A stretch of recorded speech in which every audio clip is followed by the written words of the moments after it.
Sunita Williams and Butch Wilmore are Astronaut Sunita Williams and Butch Wilmore have been stuck in space since June 6th.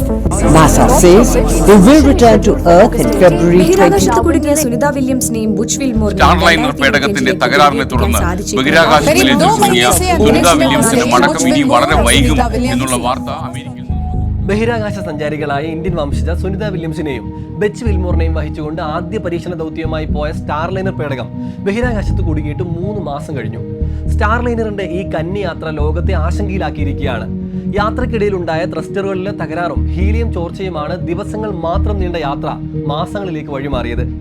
ശൂന്യാകാശത്തെ സ്വന്തം വീടായി തെരഞ്ഞെടുത്ത ധീര വനിതയായ Indian വംശജ Sunitha വില്യംസിനെ കുറിച്ച് കൂടുതൽ അറിയാം. എൻട്രി ഡീപ് ഡൈവിലേക്ക് സ്വാഗതം.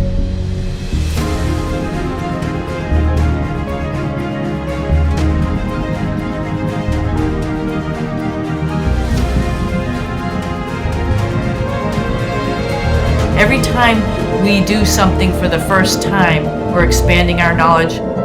My name is Sunny Williams and I'm the pilot for NASA's Boeing Crew. 1965 September 19 അമേരിക്കയിലെ ഒഹിയോയിലാണ് സുനിത ജനിച്ചത്.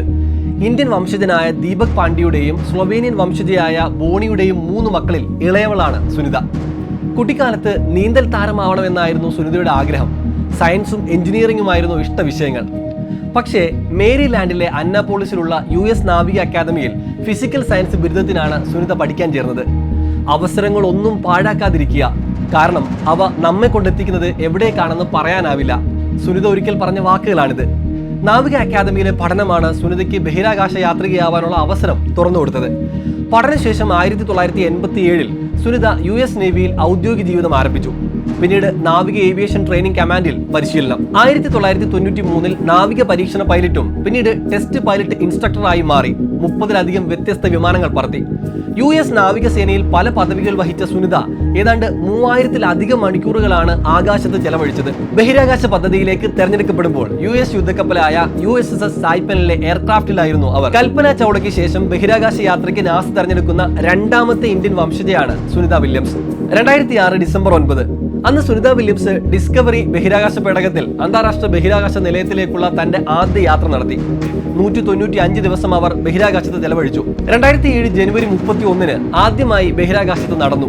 2007 ഏപ്രിൽ 16 ബഹിരാകാശ നിലയത്തിനുള്ളിലെ ട്രെഡ്മില്ലിൽ 42.2 കിലോമീറ്റർ ഓടിക്കൊണ്ട് ബോസ്റ്റൺ മാരത്തോണിൽ പങ്കെടുക്കുകയും ചെയ്തു അവർ. അങ്ങനെ ബഹിരാകാശത്ത് ഭൂമി വലം വെച്ചുകൊണ്ട് മാരത്തോൺ മത്സരത്തിൽ പങ്കെടുത്ത ആദ്യത്തെ വ്യക്തിയായി.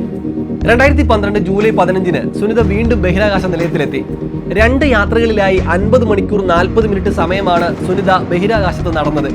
ഏറ്റവും അധികം സമയം ബഹിരാകാശത്ത് നടന്ന 2ാമത്തെ വനിത എന്ന റെക്കോർഡിന് ഉടമ കൂടിയാണ് അവർ. 127 ദിവസത്തെ ബഹിരാകാശ യാത്രയ്ക്ക് ശേഷം തിരിച്ചെത്തിയ സുനിത 2 യാത്രകളിലായി 322 ദിവസമാണ് അന്താരാഷ്ട്ര ബഹിരാകാശ നിലയത്തിൽ ചെലവഴിച്ചത്. ബഹിരാകാശ നിലയത്തിൽ നിന്നുള്ള കാഴ്ചകൾ മനുഷ്യന്റെ കാഴ്ചപ്പാടിനെ തന്നെ മാറ്റിക്കളയുമെന്നാണ് ആദ്യ 2 യാത്രകൾക്ക് ശേഷം സുനിത പറഞ്ഞത്. ഈ പ്രപഞ്ചത്തിൽ നാം എത്ര നിസ്സാരരാണ് എന്ന് ആ നിമിഷം ചിന്തിച്ചു പോകും.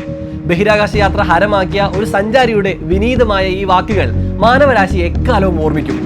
എനിക്ക് വീട്ടിലേക്ക് മടങ്ങിപ്പോകുന്നത് പോലെ തോന്നുന്നു എന്നാണ് 3ാമത്തെ ബഹിരാകാശ യാത്രയ്ക്ക് മുൻപ് സുനിത വില്യംസ് പറഞ്ഞത്. പക്ഷേ ഈ 3ാമത്തെ യാത്ര ഒട്ടനവധി ആശങ്കകൾക്ക് കാരണമായി. സുനിതയുടെ 3ാമത്തെ ബഹിരാകാശ യാത്രയാണിത്. കഴിഞ്ഞ ജൂൺ 5 ഫ്ലോറിഡയിലെ കേപ്പ് കാനവറിൽ നിന്ന് ബോയിങ്ങിന്റെ സ്റ്റാർലൈനർ പേടകത്തിലാണ് സുനിത ബഹിരാകാശത്തേക്ക് കുതിച്ചത്.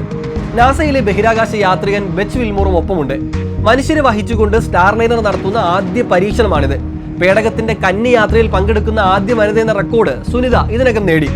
ബഹിരാകാശ നിലയത്തിലെത്തിയ പേടകത്തിൽ വിവിധ സാങ്കേതിക പ്രശ്നങ്ങൾ കണ്ടെത്തിയിരുന്നു. 10 ദിവസം നീണ്ട ദൗത്യത്തിനായി നിലയത്തിലെത്തിയ ഇരുവരും ഇപ്പോൾ 3 മാസമായി നിലയത്തിലെ മറ്റ് സഞ്ചാരികൾക്കൊപ്പം കഴിയുകയാണ്. ഇനിയും തകരാർ തുടർന്നാൽ 2025 വരെ ഇവർ നിലയത്തിൽ തുടരേണ്ടി വരുമെന്ന് സൂചന നൽകിയിരിക്കുകയാണ് നാസ. സുനിത വില്യംസിനെയും കൂട്ടരെയും 2025 ഫെബ്രുവരിയിൽ ബഹിരാകാശ നിലയത്തിൽ നിന്ന് പുറപ്പെട്ട സ്പേസ് എക്സ് ഡ്രാഗൺ ക്രൂ പേടകത്തിൽ തിരികെ എത്തിക്കാനാണ് ഇപ്പോൾ തീരുമാനിക്കപ്പെട്ടിട്ടുള്ളത്. സുരക്ഷിതമായി തന്നെ സുനിതയും കൂട്ടരും തിരിച്ചെത്തണമെന്ന പ്രതീക്ഷയോടെ കാത്തിരിക്കുകയാണ് നമ്മളും അവരുടെ കുടുംബാംഗങ്ങളും. ഇതൊരു ചരിത്ര നിമിഷമായി അറിയപ്പെടട്ടെ. മറ്റൊരു വീഡിയോയുമായി വീണ്ടും കണ്ടുമുട്ടാം.